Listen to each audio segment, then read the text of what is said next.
The trading post on Kepler 442b smelled of rust and desperation. Anna wiped the sweat from her forehead as she arranged the last crate of ration packs, each one stamped with Earth's faded blue marble logo. Beside her, Leo checked the inventory on his datapad, his jaw tight with the kind of tension that came from knowing their supplies wouldn't be enough. "How many more shipments before the relief convoy arrives?" Anna asked.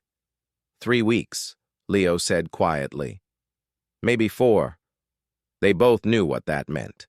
The Narvi refugees had been flooding into the settlement for months, fleeing the agricultural collapse on the southern continent.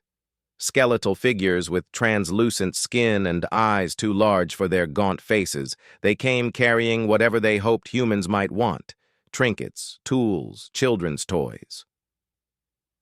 The line outside their prefab shelter stretched into the orange dust of the alien afternoon.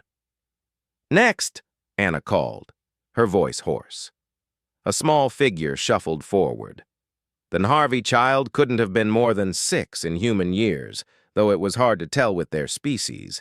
Her skin had a grayish tint that spoke of malnutrition, and she clutched something against her chest with desperate fingers. "Human, please," the child whispered in broken standard. Her voice cracked with thirst. "My doll for your bread, please." She held up the object, a crude figure made from twisted grass fibers and scraps of cloth, with 2 black seeds for eyes. It was the kind of toy a child makes when there's nothing else left in the world to play with. Anna felt her throat constrict. She glanced at Leo, who had gone very still. "Sister is eating grass behind you," the child continued, pointing with one thin arm. Anna looked past the child to where another small Narvi crouched in the dust, methodically pulling up dried stalks and chewing them mechanically, her eyes empty. The grass on Kepler 442b wasn't nutritious for their species. Everyone knew that. It was just something to fill the terrible emptiness. "Leo," Anna breathed. "I know." His hand hovered over the ration packs. They'd been strictly instructed: 1 pack per family unit per day. No exceptions.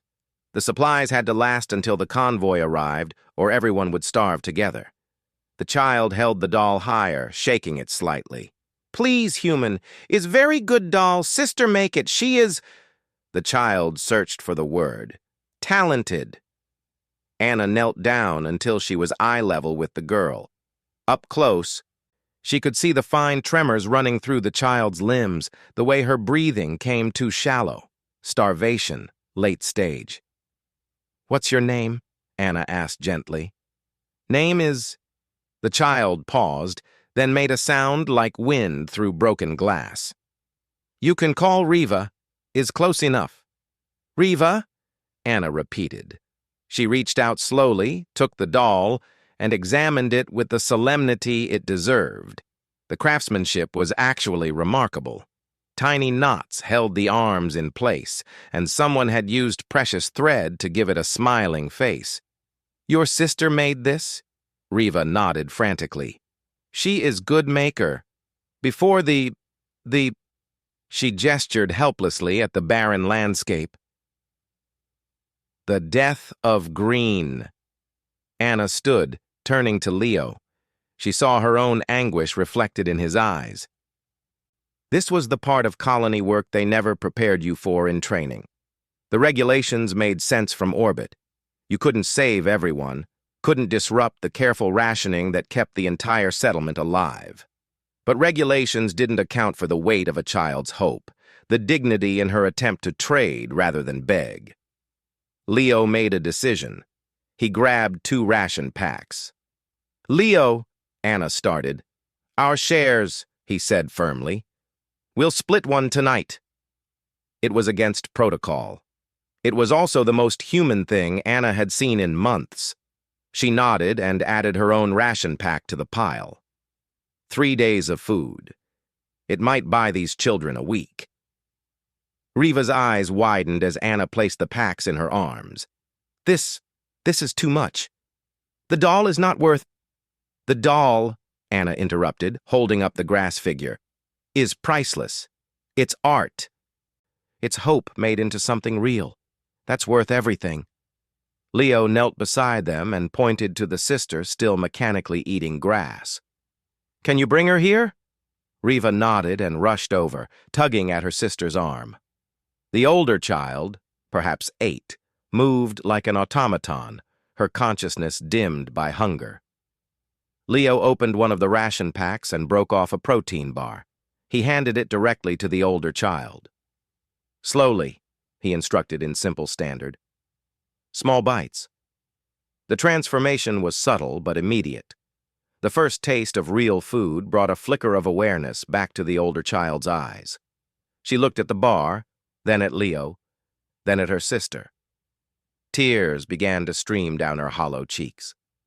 Thank you, Riva whispered. Thank you, humans. We will remember. Narvi always remember. As the 2 children walked away, clutching their supplies like treasure, Anna felt Leo's hand on her shoulder. There are 70 more families in that line, he said quietly. We can't save them all.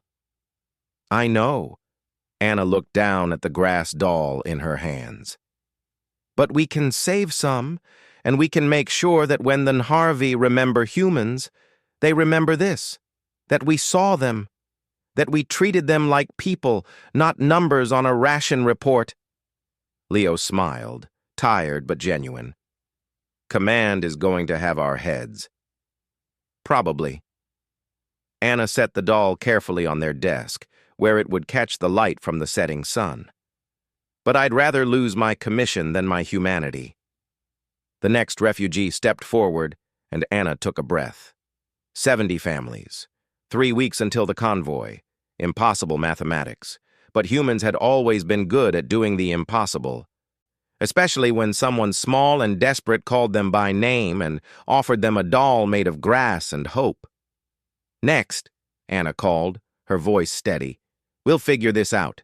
1 family at a time. Behind her, the grass doll smiled its stitched smile, a testament to resilience, both alien and human, in a universe that asked too much but sometimes received more than it deserved.